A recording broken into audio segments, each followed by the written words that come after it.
Jeffrey Epstein was a pedophile that it came into enormous wealth by very mysterious circumstances and had connections across the globe to very, very powerful people. And he was murdered right before it was all about to blow up. And now there supposedly are no files that the American people can see to explain all of that. I don't understand why the Jeffrey Epstein case would be of interest to anybody. It's pretty boring stuff. I mean, it's crazy. Like, do I think that there's an actual list? No, I don't think that there's an actual list. I don't think that he was that stupid. But do I think that what they do have implicates him? Yeah, I think so. You know? Mm-hmm. I mean, Epstein introduced Melania to Trump. The connections are like so wide and deep. Anyway, why do we think they don't want the files released? I don't know. I think John, you know, that thing that John Heilman says is like a long time ago, I think is the most accurate kind of assessment of them, which is everything is projection or confession. Everything. So when he puts out that tweet and he says, Epstein now is the Russia hoax or the Hunter Biden laptop. The laptop from hell, which the Democrats swore came from Russia. No, it came from Hunter Biden's bathroom. Like, I wonder if it works. Do you know what I mean? When he says to his followers, like, you're no supporter of mine if you keep talking about Epstein. Yeah. What do you think was in the files? I don't know, man. There's a great clip from Daily Show. Yeah. And he does this whole thing on Occam's razor. He's like, let's step back for a moment and review the facts. And he goes through all of the associations that he has with Epstein. You know, not just the pictures, but Epstein himself, saying that Trump was his best friend for 10 years. That was close to straight.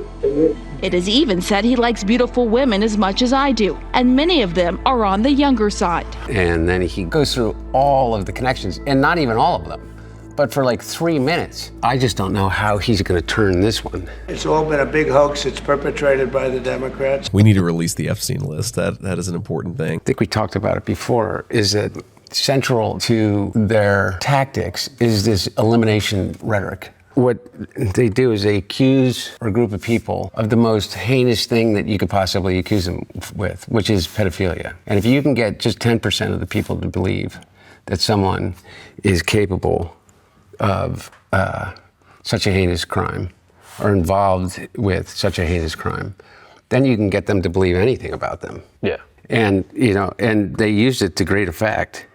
They've convinced an entire segment of that cult into believing that, there is a cabal of elites, largely, Democrats, that are involved in an international, global sex trafficking ring of children, and that Epstein was at the center of it. The people who are pulling the strings is the Italian Vatican. They actually are reptilian bloodlines from another planet. They're basically robots. And the evil people that are there, such as the Rothschilds, who suck blood out of children to get adrenochrome and stay young and beautiful forever, they pick them up and they take them to a submarine and go underground until they can get to Epstein Island, which is where they molest children. That's the icebreaker.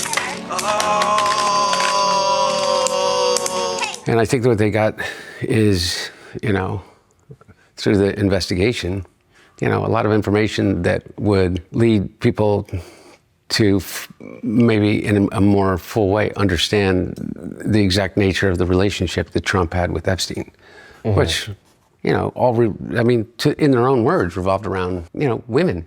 For them to kind of wake up one day and say, nothing to look at here, it just seems to me, I don't know how they move beyond this with their base. Yeah. But who knows? He's dead, he's gone, and How did you feel when you first saw them saying, nothing to worry about here, Epstein list is kind of just like a Democrat hoax, stop talking about it? all it is the Republicans, certain Republicans got duped by the Democrats, and they're following a Democrat playbook. You either laugh or you cry. You know what I mean? And by the way, he's the only one who's saying that. The only one. Interestingly, usually what ends up happening is who'll say this stuff, and then it's like a megaphone, and then it just spreads like wildfire, and everybody picks up the talking point, and then that becomes the standard line on Fox News, New York Post, and even to a much lesser extent, the editorial page of the Wall Street Journal, is they just all just go and they parrot exactly what he said. Yeah. This is the first time, I think, that I can remember that's not happening. Like, I think that they thought that they were going to get around the corner of this when Charlie Kirk kind of said, like, okay, I'm done talking about this. Honestly, I'm done talking about Epstein for the time being. I'm going to trust my friends, the administration. Oh, he obviously heard from his listeners, and like within, I don't know, it seems like 14 hours, he was back on the air saying, no, I'm going to talk about this a lot. I think I could be an explainer here because I think everyone's talking past each other a little bit. We do not care about the story as a way to hurt Donald Trump. In fact, it's the opposite. We love President Trump. We love what he's doing. We actually care about this story. This is a rare opportunity of a sloppy operation by the deep state. So but it seems like part of Trump's diversion tactic is bringing the stuff about you back to the forefront. Yeah, so that's exactly it. Is like, and what does he say? Hunter Biden's laptop. Like, we talked about this ad nauseum. I don't get it, I mean, I do get it. I fully understand what he's doing. And it's like clockwork when he gets in an uncomfortable position. And the question is how far does he take it? Like, it began with like saying that he was going to revoke Rosie O'Donnell's, citizenship. See how many hours we can get people talking about that rather than talking about this. Yeah. And then when it wasn't that, then it's, he moves on to something else. And I'm his favorite go-to conspiracy. Yeah. So we'll see. President Trump saying Hunter Biden has had Secret Service protection for an extended period of time, all paid for by the United States taxpayer. It just must be kind of a crazy, like, full circle moment for you, because for so many years, he's like, the laptop's got the secrets. And like the Epstein kind of thing that he was like, one day I'm going to drop it. And you guys are going to see, man, I was right. But the bottom line is the records are getting out. And now, like, we're on the other end of it, and he's like, there's no list, and you guys should look more into Hunter again. Yeah, exactly. Take a look at that. Take a look at that laptop, as if everybody hasn't looked at the laptop. Anyway. So what can you tell us about the art you got going on here? Well, I continuously paint, since the fires out here. It's been a little bit more disjointed, but... I guess the better question is, how would you describe your style for somebody unfamiliar with your work? I think one of the things I am a maximalist in a lot of ways. My paintings kind of start out simple, and then I just sometimes can't stop. But I usually have an idea in my head of a concept of what I'm going to do, and then I just let the process take me to wherever it goes, which is kind of cool because every accident turns into kind of a cool opportunity. What's the symbolism behind this one right here? I don't know. Do you see the figures in that?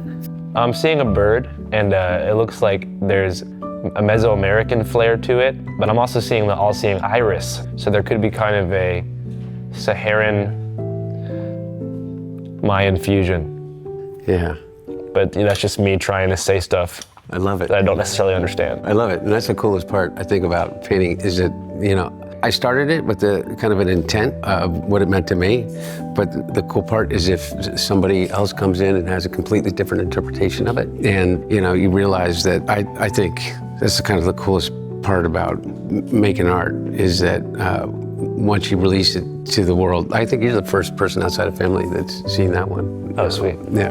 There's a mother and there's a father. And it's almost, I think more than anything, now that I've finished it, it kind of comes from kind of the stained glass imagery I grew up with in my Catholic church in St. Joe's in Delaware. But clearly, you see a bird, which I think is kind of cool. Yeah, for sure. Yeah. Who's the guy up top to the left? Over here? Yeah. I don't know. No, in the corner. In the far corner? Yeah, the African gentleman. Oh, over here. Yeah. Oh, you know who that is? I forget his name. It's Saint. You could put me on the spot. I can't remember what his name is. Saint. The leader of the Haitian Revolution. No, it wasn't the leader. No, it wasn't him. It was not him. But no, I forget his name. But I did this whole series of saints just because I love their stories. So there's this one saint, She was the first African woman to be sainted by the church, and she was kidnapped into slavery in Sudan when she was very young. And she got freed by this group of nuns when she was in her teens. Her most famous quote is about how if she were to meet the people who enslaved her, she would kneel at their feet and kiss their hands because of what they ultimately gave to her, which was the life that she had now. And that's a dramatic expression of the feeling that I was talking about with you before, which is that although it has been kind of a cruel 4 years in many ways, I'm like eternally grateful for right where I am right now. As much as these people have kind of been the ultimate expression of evil, at least in my lifetime, is that it kind of fills me with an enormous sense of purpose, not just in my art, but what I'm doing. I just think that there's such an opportunity to be of service right now, and not in a, some kind of melodramatic, way, but a lot of people that are, getting the shit beat out of them out there, right here in LA.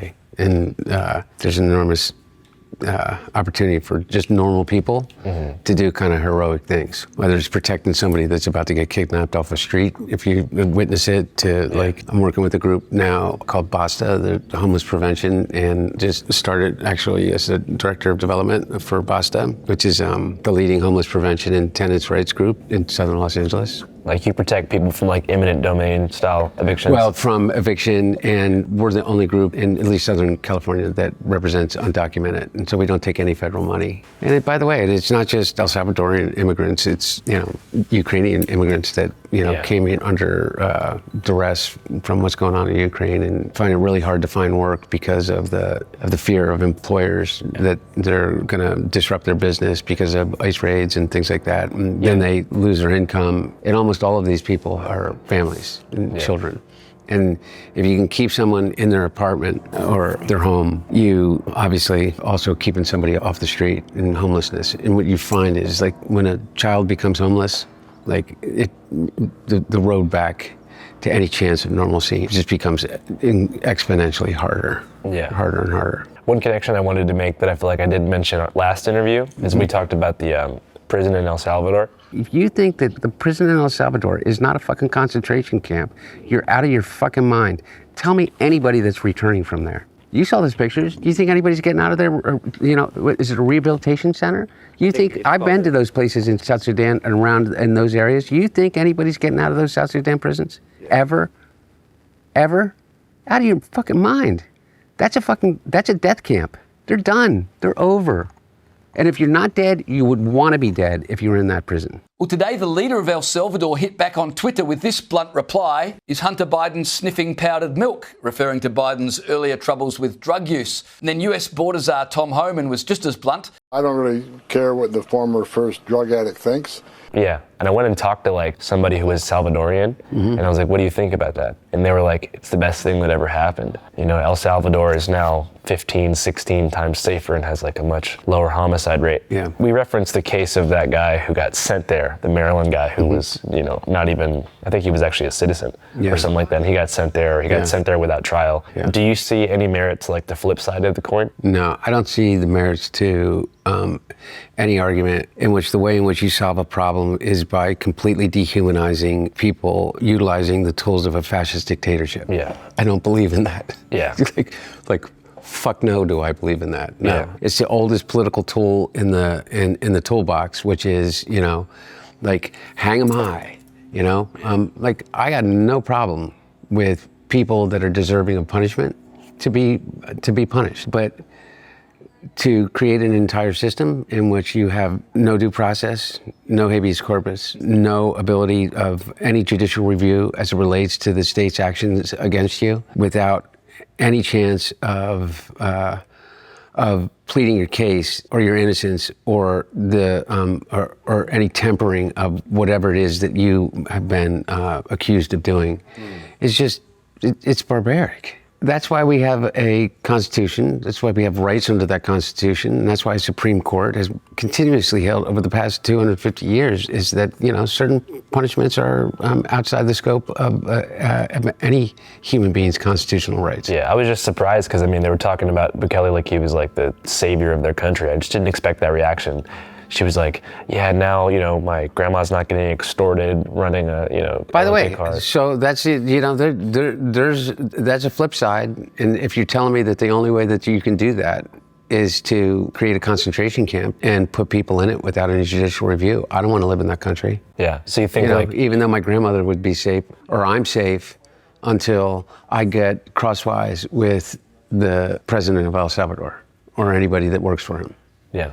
And then I'm become a prisoner in a concentration camp in which nobody leaves. And it's not hyperbole. You walk in there, you do not come out. Mm-hmm. It's a death camp. And the idea that we're sending U.S. citizens, regardless, by the way, if that's a decision that El Salvador and El Salvadorians want to make for their own good, the idea that the president of the United States is snatching people off the streets and without any judicial review, without any chance to plead your case, sending them to a death camp in El Salvador, it's hard to believe that we're in that spot. Yeah, that's you just said exactly what I was trying to get at, which is like, regardless of how people in El Salvador feel about it, because some of them do have positive feelings about it, the fact that we're utilizing it is crazy.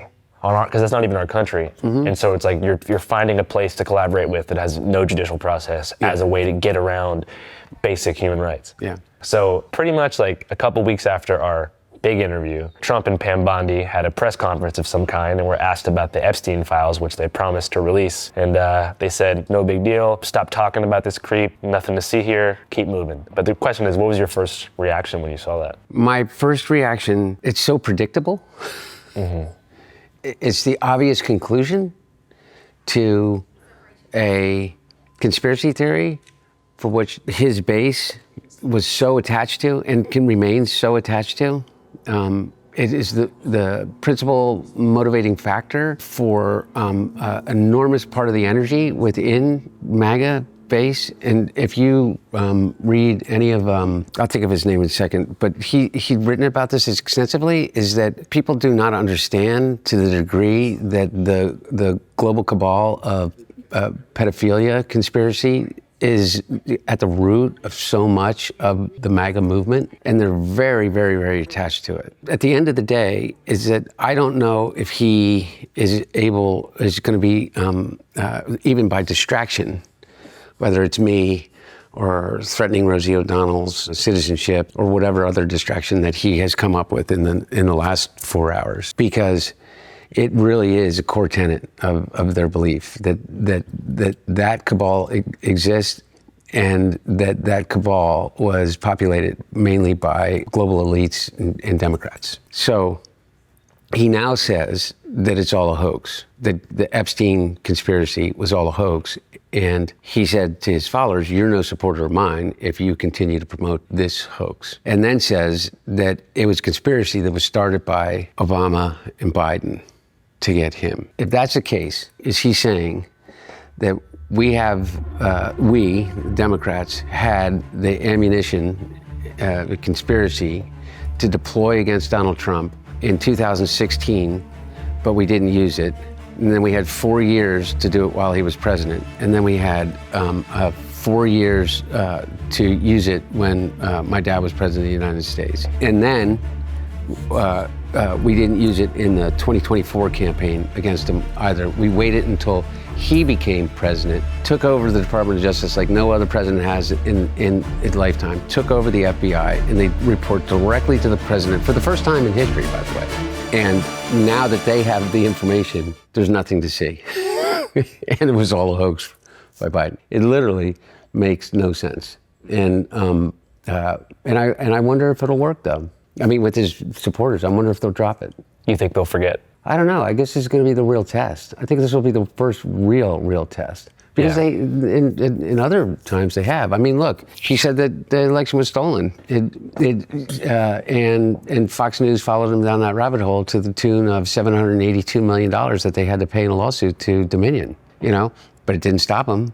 It didn't stop any, they put on January 6th committee. They went through chapter and verse, all of the information about the 2020 election and whether it was stolen or not, and what happened on January 6th. But you know what? His entire base still believes, even though there is all the data and all the film, that it was still a bunch of peaceful people that walked into the Capitol, and any violence that occurred happened because of Antifa. Antifa in MAGA hats. In MAGA hats, yeah. Do you feel that your time in prison changed your belief systems at all? Like, regarding politics? Yeah. No. But this one, I think, is different. QAnon shaman is lashing out at the man who gave him a pardon. Chansley called the president a fraud. And it's different because how do you explain it away? Like there's this one came from them. He rode that energy into the presidency twice. It'll be interesting. Yeah. I don't know. Do you think that his choice to not release the files was because there's not much of interest on there, or because he's compromised in some capacity by what's in the files? I don't know. I truly can only go by what other people are saying. And one of the things that I'm certain of is that what I said before is kind of the Occam's razor, which is that, the simplest explanation is almost always true. And what's the simplest explanation is that of anyone in power right now, or anyone that held power to the degree that Donald Trump is holding power now, his connections to Jeffrey Epstein are beyond a doubt that he and Epstein were very close friends for a very long period of time. They spent an enormous time together. They spent an enormous time together around young women, as in his own words. Trump's got more pictures with Epstein than I do with my own grandma. Yeah, exactly. Yeah. I mean, just think about this. Is it when Ghislaine, how do you pronounce it? It's technically Ghislaine. I know that. Yeah, Ghislaine Maxwell is when she gets convicted, and he's asked about it. This is when he was president, 2020 still. And he goes, I wish her well. I just wish her well, frankly. I've met her numerous times over the years, especially since I lived in Palm Beach, and I guess they lived in Palm Beach. But I wish her well. And then he explains that comment. Like, she's a good person, and I wish her well. Now, she's just been convicted of sex trafficking and, dozens and dozens of teenage girls. When he's then pressed on it in an interview after that, he says, I wish her well. I wish everyone well. I don't wish anyone harm. Mr. President, Ghislaine Maxwell has been arrested on allegations of child sex trafficking. Why would you wish such a person first of all, well? I don't know that, but I do know that. She has. She's been arrested for that. Yeah, I wish her well. I'd wish you well. I'd wish a lot of people well. Good luck. Let them prove somebody was guilty. I mean, do you know that so you're saying you hope she doesn't die in jail? Is that what you mean by wish her well? Her boyfriend died in jail, and people are still trying to figure out, how did it happen? Was it suicide? Was he killed? And I do wish her well. I'm not looking for anything bad for her. I'm not looking bad for anybody. And they took that and she's a child alleged child sex trafficker. Big deal. Are you out of your mind? Yeah.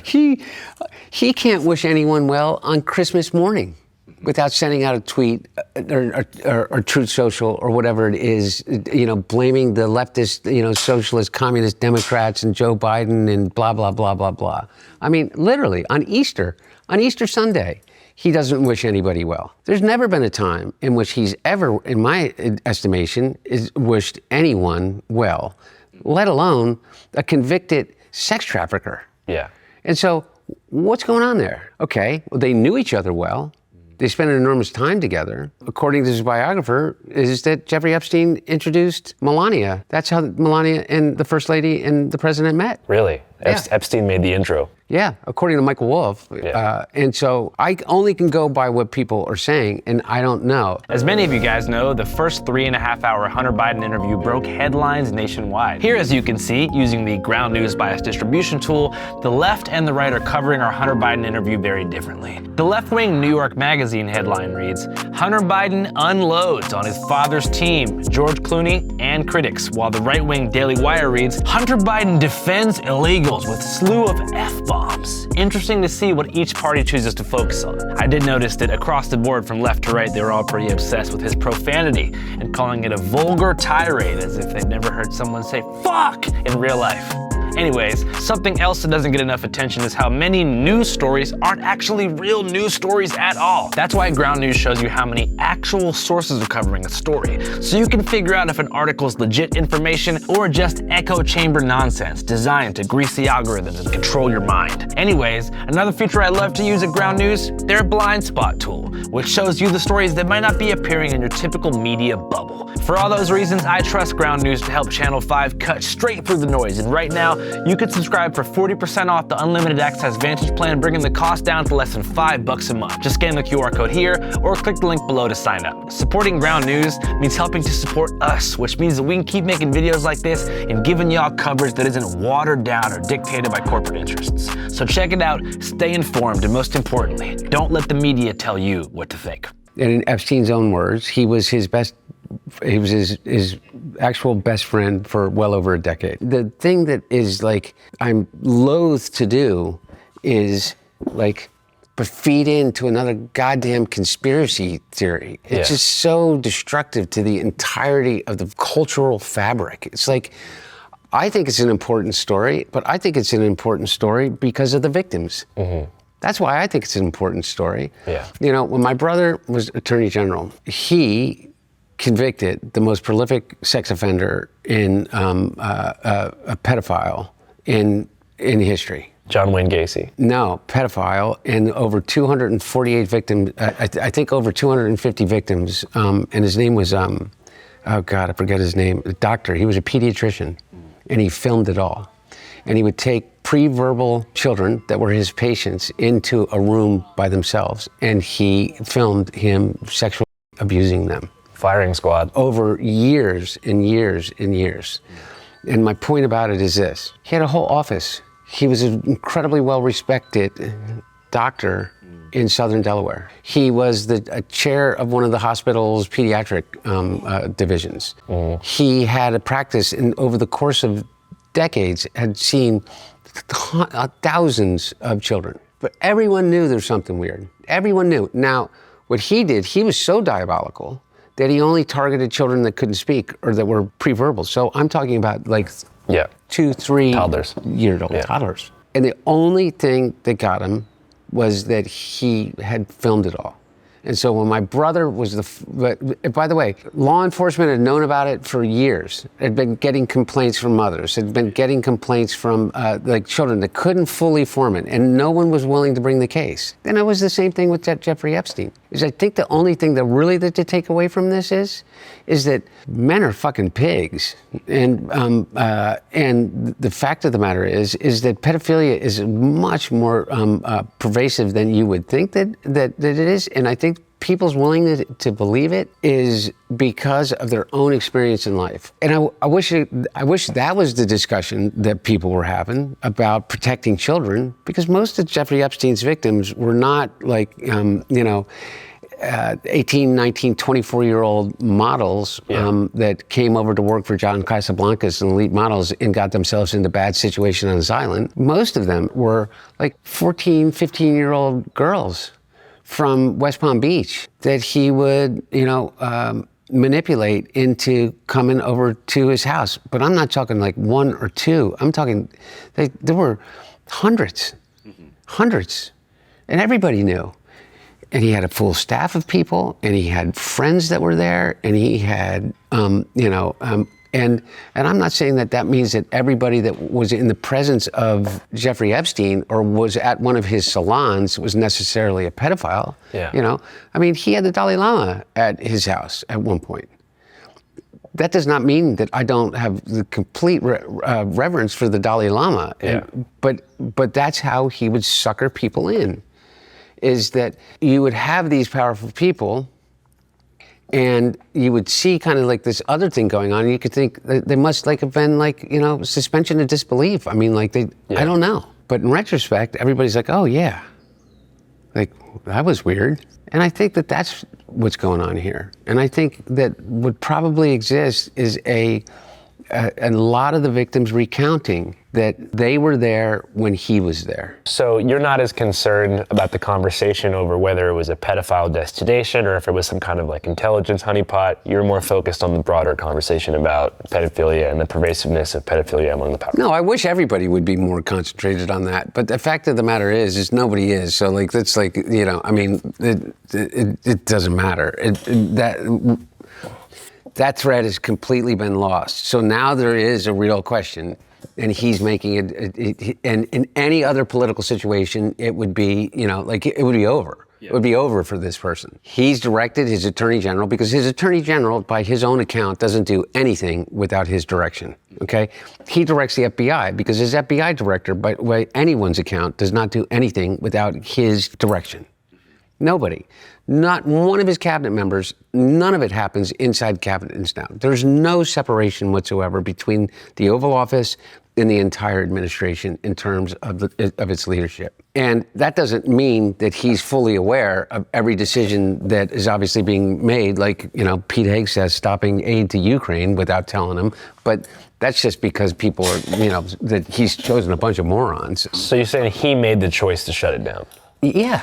And do you think he made that choice because he was on the list, or because someone higher than him was pressuring him or perhaps blackmailing him into keeping it suppressed? Oh, no. I think it's because I don't think that there's probably an actual list, like a black book. Like the woman who I think is the smartest on this is the reporter that originally broke the story in Palm Beach, the Miami Herald. I forget her name, but I heard her speaking, and she said, look, we've all known for a long time that there is no list. But by the way, think about this too.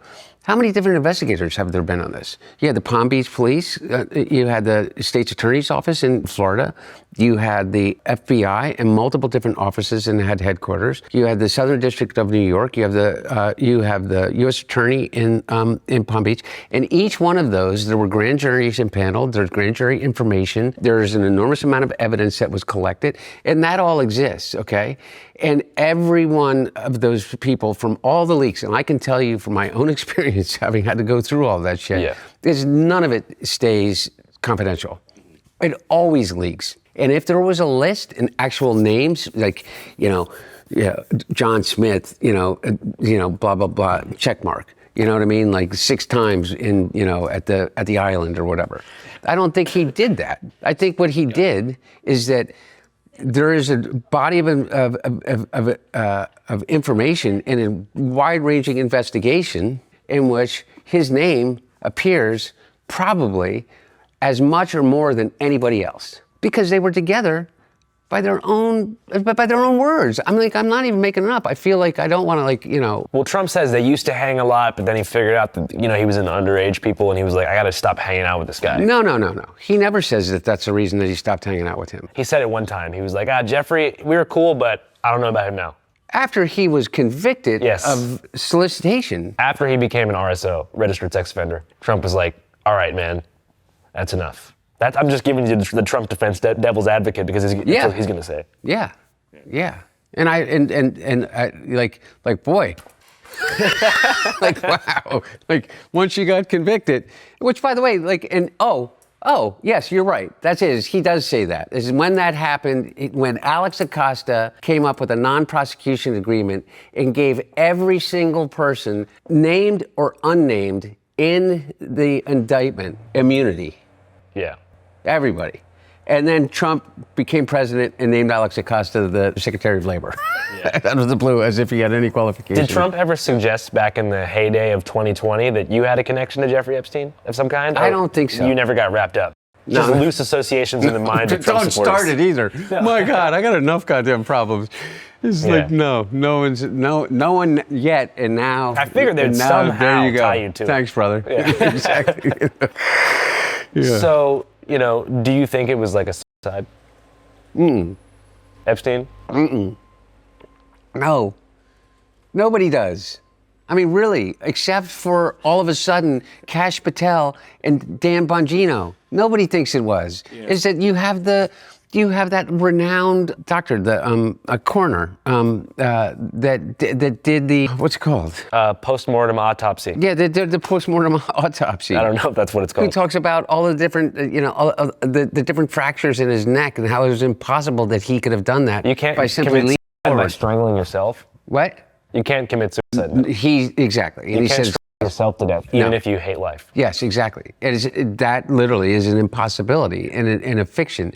And there's this idea that what he did is like he leaned forward. Well, none of it matches up. There's that guy that just testified not testified, he was interviewed that was in the cell next to Jeffrey Epstein's. And he said it's just absolutely impossible that he would have been able to do that. Now you have the tape that comes out, and it's not just 1 minute missing from the tape. It's actually 3 minutes from the tape has been overwritten. Well, you know that's standard protocol at the most secure facility in the country. Well, that yeah. I mean, it's just that alone. You have someone that everyone absolutely knows that if anything happens to him you're going to be accused of a gigantic cover-up. And he dies, and the guy that is his co-conspirator in France, what's his name? He just happens to, commit or died in mysterious ways in prison. And the woman who's living in Australia, she commits suicide just before that. I mean, look again. I'm feeding into the conspiracy, but clearly, I mean, who believes that he killed himself? No one. Nobody. I've never met anyone who does. But I mean, to be fair, let's keep it real. He was in a pretty bad situation. It's not like he's in a situation which you wouldn't be suicidal in. I mean, he's being tried for sex trafficking. What kills me about this more than anything? What? Is in any way agreeing with Tucker Carlson. Yeah. It kills me. And that's the thing that's just doing I'm like, oh, I don't want to feed into this. Yeah. So just from the political side, who am I to know whether he killed himself or not? I don't know. I mean, I don't know. Who do you think would have killed him, like CIA mercenaries or something?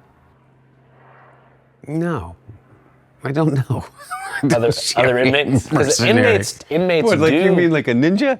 Are we in a... Somebody killed him in a 3-minute window. Movie now? What? I mean, somebody killed him in a 3-minute window. It was Tom Cruise in Mission Impossible. Yeah. Also, other inmates don't accuse child molesters. Yeah. Well, look, I don't think it's very hard, at least from my years of watching Hollywood prison movies. Yeah. For something, my whole experience with the prison system. But it seems, at least from other events, that getting to somebody in prison isn't as hard as you think it would be. But I don't know. I mean, I just don't. I think that there were probably a lot of people who would rather him not be alive. And by the way, but does it matter? I mean, at this point, obviously it matters, and if you could ever figure it out. But it doesn't answer the question of why there's been this slow about face. It's like, that whole story about, and it's too long a story to tell, but it starts off with the guy who calls and he said, he's watching somebody's cat, calls and asks, and the guy calls and how's the cat? And he said, the cat's on the roof. This whole thing? I don't know, but I'll look into it. He says the cat's on the roof, and then the guy says, what's the cat doing up on the roof? He goes, and he said, call me back in 10 minutes. And he calls him back in 10 minutes. He said, well, the cat's off the roof now, but he fell into the trash can. And the guy goes, well, we'll go get him out of the trash can. He said, well, we get out of the trash can, but I was carrying him back, and he fell in the pool, and so he's in the pool now. And he goes, and it keeps going and going and going. And finally he goes, how's the cat? And he said, the cat died. And he says, why did you tell me he was on the roof? And he said, I just wanted to soften the blow. And I forget why I just fucking told the cat on the fucking roof story. I understand. The blow's getting soft. What they did is they started off and they released one thing. But it wasn't the full thing, and then they kind of wanted to see if they could kind of get away with that and get people off it and say, well, there's going to be a round 2 of this, and I didn't get it from the FBI, and the Southern District of New York has all the files, and of course it's the Southern District of New York, a bunch of liberal commies up there, we're going to get them under heel, and then when Cash gets in, he's going to be able to figure it out, and old Danny Boy is going to go in, and he's going to, shake the trees and make sure, and then they get that, and then those guys go on TV and they say, well, no, there was definitely not a suicide. It was definitely a suicide. It was clearly a suicide. Sorry, I'd be the one to tell you otherwise. And then, until the point where they thought that you could just kind of slide this in on a Friday at midnight and see what happened, that they're not going to do anything more. Yeah. That's it. We just heard the end of the Epstein story. Do you think that they expected this level of backlash? No, clearly. They were just used to people just going with whatever they said? I think that they expected backlash, and that's why they did it the way that they did it. But well, we'll see. They may be right. You know, who knows? They may drop this. He may have that firm a hold. You know, if this is truly a cult, which I believe that it is that I think he'll make it through. You know? Yeah. Well, I mean, what he did immediately in the past couple of days is deploy a bunch of different distractions in tandem. And your name has been brought up several times in the past couple of days, which I'm sure. How do you feel when you're having a normal day, you're painting, you're hanging out, and you see that the sitting president of the U.S. is talking about you on Truth Social? You know, it is, it's literally such a regular occurrence that it doesn't even faze me. I mean, at all. I think he's invoked my name since he's been president well over 100 times. Me, not my dad. That's like thousands of times. Yeah. But, you know, I dozens and dozens of times. I really don't think that he's going to survive this. I don't think so. Because they leaned on... By the way, so I should be asking you. Yeah. And the reason I should be asking you is because I don't know anybody that has spent more time actually in a non-ironic way talking to these people. Right. And trying to really figure out what makes them tick, where these conspiracies start. So, like, by the way, like every conspiracy, it has a giant thread of truth running to it. But like, why do you believe that they're not going to give it up? Just because if you really think about the MAGA cult, the extremists, the people who feel like they want to live and die for this cause, it was that, you know, idea of a evil, demonic, pedophile cabal connected to Epstein and the Democrats that really galvanized them in a way that went beyond politics. The whole thing of like saving the children, the adrenochrome stuff, like all of that more fringe stuff, that powers the hearts of the boldest soldiers in the MAGA movement. Maybe there are people out there who just like Trump because he has strict border policy, or they like Trump because he's not into cancel culture and he says what he wants, and there's different reasons. But the true loyalists, the Kelly J. Patriots of the world, they're into the Epstein stuff. QAnon, that was January 6th. Yes. QAnon was January 6th. Yeah. I know there's a lot of people out there. For example, if you go to a dive bar right now in central Nebraska, or somewhere in deep in Wisconsin, everybody there's a Trump supporter, right? Yeah. Is everybody there a Capitol rioter? No. Is everybody there somebody that wears a Trump t-shirt, a hoodie every day? No. Those people who wear the uniform and live by those four letters, Epstein is their number one thing.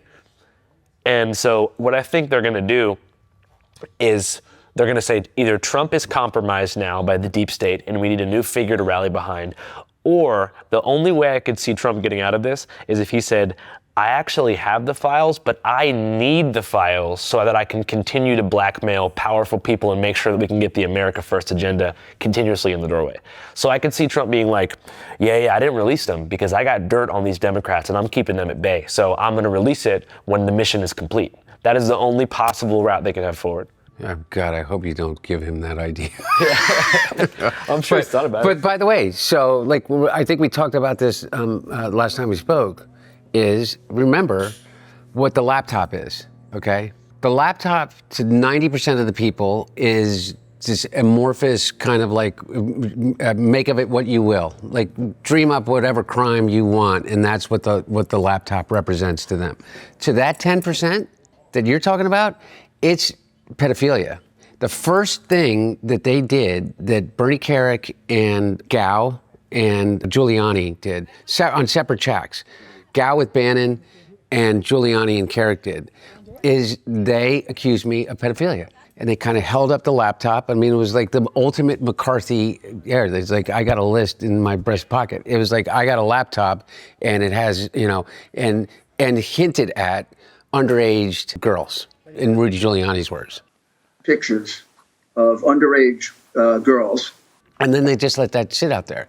And then Gao went out with that guy in New Zealand, and he actually put out like doctored images of like children in cages in Beijing or something like that, in which, you know, they're supposedly coming from my laptop. And so when you say was I ever tied into it, I wasn't tied into the Epstein one, but I was definitely the target, and one of the reasons why the original 60 or so national security officials, former national security officials, said it had all the hallmarks of a Russian operation was because of what they did. That is absolutely like the most obvious, typical Russian op is pure elimination rhetoric, accusing me of sex trafficking, of crimes against children. Starting at the worst thing. And then it's much easier to believe that because somebody that was part of a Ukrainian gas company sends an email saying, it was nice to meet your dad. Therefore, I was, taking bribes from a Ukrainian gas company in their minds. But it's so much easier to make that gap if you just, even in the back of your mind, think that's the connection. So every time he says laptop, remember, now he says laptop and he says disgusting, dirty, like made in Hunter Biden's bathroom. You know what I mean? Not about corruption anymore to him. He's trying to tie it to that original thing that Giuliani, Carrick, Bannon, and Gao tried to tie it to. Which is the new Red Scare, but instead of identifying communists, identifying pedos. Yeah. Yeah, and that's straight out of Putin's book. I mean, literally straight out of Putin's book, which, by the way, is not even Putin's book. That was used by the Nazis. Elimination rhetoric actually came from there. And I'm sure something has been used time immemorial, but it was perfected by the Nazis and then reintroduced in the early 2000s, most prominently by Putin, and now used regularly by them. One thing they were able to exploit, too, is a widespread belief that to become successful, you have to first do something horrible, and that there is a crest of society that you can only access by doing something so horrific, like, drinking the blood out of a baby, that it makes it so you are just now beholden to the will of the elites, because in order to become one, you have to do something so horrible that you can be blackmailed into compliance for the rest of your life. Now, I know personally that that's not true. You can become successful without eating a kid, but it's really easy to convince people who don't know anyone who's successful or wealthy that it's sad, because you're preying on people with no class mobility and being like, you especially see it in the black community. Anytime a rapper gets a record deal, or there's sort of an assumption that like they did something gay. Not necessarily pedophilic, but just sort of gay. And so the Diddy thing was also kind of milked in that regard, too. Is that for real? What? What you just said about the rapper? Is that a real thing? That's a real, I didn't know that. Oh, like once you start getting that industry money, you got to go to those all-white Michael Rubin parties, and you got to do sort of weird gay stuff. Oh, that's what Cat Williams is talking about when he's talking about that. It's all catching hell in 2024. It's up for all of them. It don't matter if you Diddy or whoever you is. All lies will be exposed. So it's across the board. Yeah. And I feel like this was in the MAGA movements. The whole Epstein is the center point of exploiting that belief. See, all those powerful people that you love, those actors who are on the silver screen who are untouchable, you know how they got there, right? Epstein Island. And you know who's never been to Epstein Island? Us. We're the grassroots. We're for the people. Yeah. And so it's and me. Just so you know, and me. Yeah. And Joe Biden. Yeah. You've never been to Epstein Island. No, I know they don't say that, but yeah. Well, unpopular opinion, if there was no underage kids at Epstein Island, nice place to go? Yeah. I can't believe you suckered me into saying that. Like, that's something that could definitely be taken out of context, motherfucker. Right, what the fuck? We'll now I feel like I just got fucking trapped. That's going to be the whole interview. Well, no, I've always Hunter said Biden says, fucker. Fuck you. Well, I had a buddy, you've seen The Bear before, right? The show The Bear? Yeah, of course. So you know Matty Matheson, the kind of big guy who's the chef? Oh, yeah. His best friend was the private chef at Epstein Island. No. Yeah. What does he say? It's fucking awesome, aside from that shit. But he didn't know. Yeah. And so he's like, but how did he not know? Because he just was kept in, I'm sure Epstein would never do anything to let the chefs know. Like, that's the thing about the island, from what I heard, is that like those activities, there was other extravagant things happening on the island. For example, they would fly out top chefs. They would fly out world-class entertainment. Yeah. They would create this elite entertainment experience for people that also included that thing. So, by the way, and therefore that explains, for instance, President Clinton, the Dalai Lama, and a whole host of other people. Yeah. And by the way, which could also explain Donald Trump. Yeah. Do you know what I'm saying? Definitely. To be fair, it could explain that. I want to believe, and I think I know some I not know personally, but like admirers of certain people, and I think that he pulled so many people into his orbit through his just an enormous amount of wealth that he threw around. Like I was watching that documentary, and you realize, like, knowing of some of these billionaires, like his display of wealth, like he had the most expensive apartment in Manhattan. Yeah. This is $75 million at that time. It's $75 million in the 90s, I think. You know what I mean? Like he had like an entire island. He didn't just have a a Gulfstream whatever. He had a 727 and a Gulfstream and a place in New Mexico and a place and so like he wooed and created like this salon in New York where people would come over, and whether it was XYZ actor and one of the Kennedys and former president and you know what I mean? Yeah. And so you can see how it would be completely unfair to say everyone that was associated with him. However, on the island, the one guy on that documentary that didn't seem to have anything to gain from it was the guy that did his the work on all the telecom. Have you watched that documentary? On Netflix. So remember the guy that is he did all of the tech work on the island. And he said that the pool guy said to him, "Why do you do this?" And he said, "I do it for the money." And the guy said, "Do you have daughters?" And he said, "Yeah, I do." And he said, "Would you allow your daughter to come to this island?" And so he saw it, and he said he quit that day. Well, the pool guy could have just been like a devout Muslim or something. Yeah. Well, the tech guy thought about it, and he said, he's the one that claims that he saw Prince Andrew in the pool naked with the girl, Virginia Joffrey or whatever. Yeah, saw them together. The one that was the primary source. Who was underage at that time. So I don't know how much people's recollection of getting paid to go to the island to be a chef. Yeah. Do you know what I mean? That's kind of the point I'm trying to make is that I feel like when people have this Epstein conversation, they're forgetting the fact that this guy was putting millions and millions of dollars into world-class entertainment and making sure that people had it, I totally agree. And by the way, that's another thing, is the fine line between, all of these people, here in New York, and you've met these people, you have an opening for your album. There are people that you go out there and you hire models. Yeah. All right, guys, as Hunter knows, addiction can take you to some dark places, but it's not always drugs or alcohol that people get addicted to. In fact, millions of Americans are addicted to gambling, and with every roll of the dice, they find themselves deeper and deeper into debt, which is why today's video is sponsored by PDS Debt. But let's be clear, gambling is far from the only cause of debt. Mortgage loans are actually the leading cause of debt in America, followed closely by student loans and auto loans. Debt can feel like an insurmountable weight on your shoulders, and no one should bear that weight by themselves. So if you're looking for help, the first step is to contact PDS Debt. They're not just crunching numbers, they're actually listening. They look at your whole situation, not just your credit score, and build a plan that's made for you. Are you drowning in credit cards, personal loans, collections, or medical bills? PDS Debt doesn't just slap a generic plan on it. They build something custom for you. For example, when I went into debt to get my education, I remember wishing I had a friend who could help me figure everything out.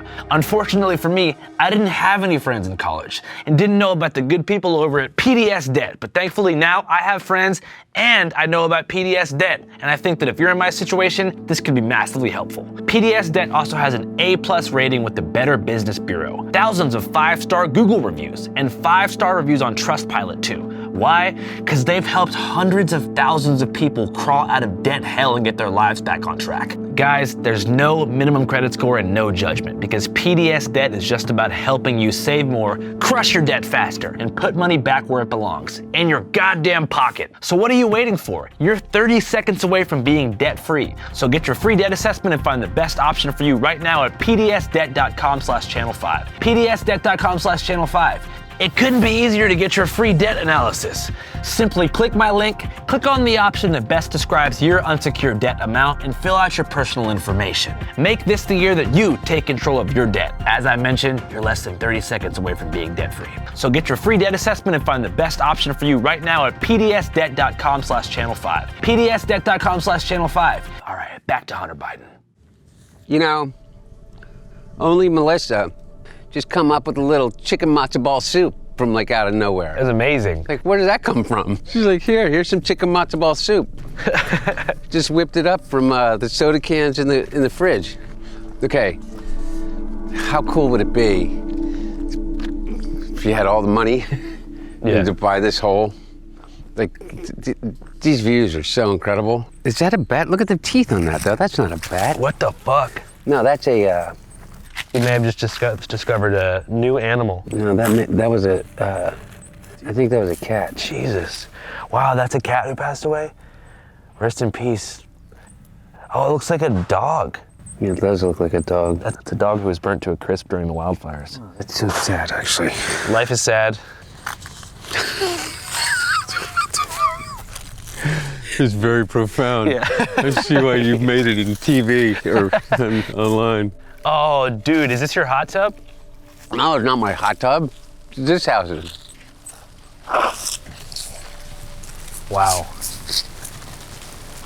Okay, so this guy, I think he was happy. Did his house burn up? Yeah. Almost all of the houses on the water are gone. Not all of them, but Wow. like the vast majority of them. Imagine watching your house burn down next to the ocean.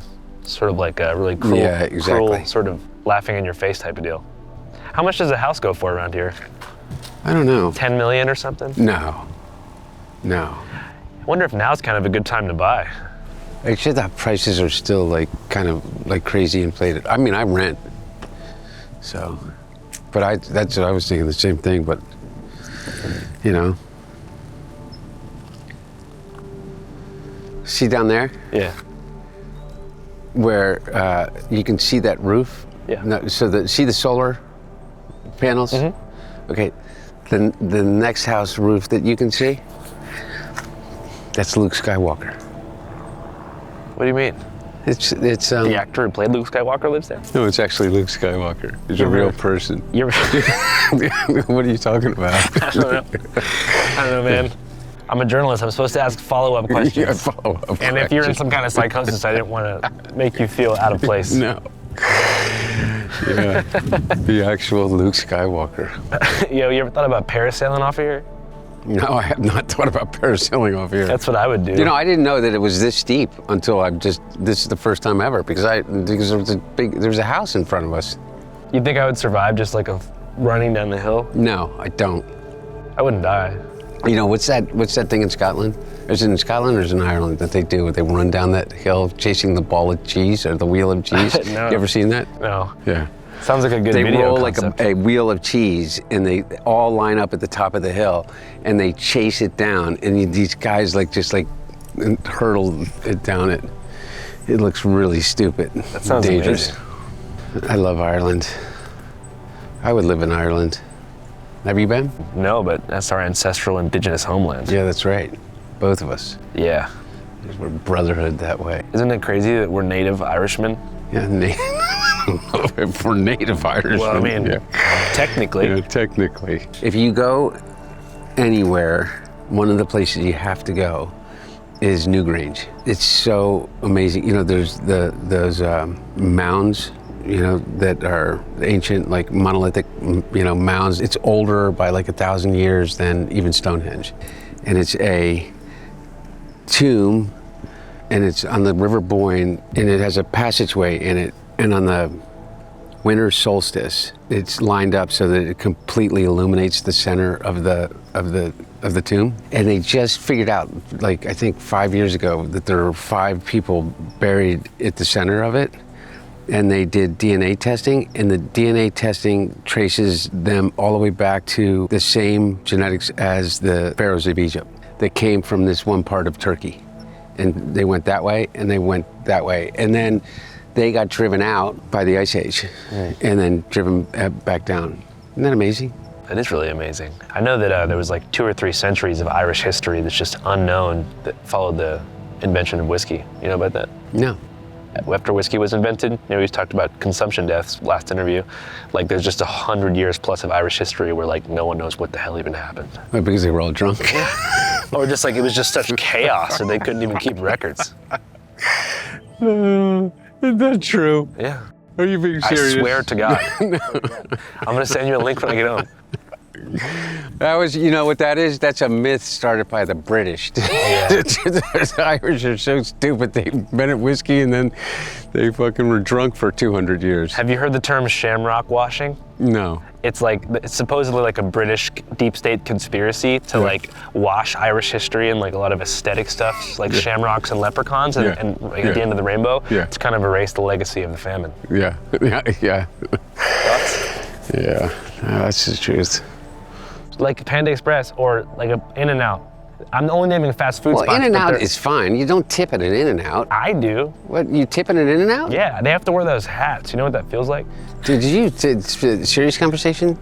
I met somebody that is in the, owns fast food franchises. His McDonald's employs 55 people, okay?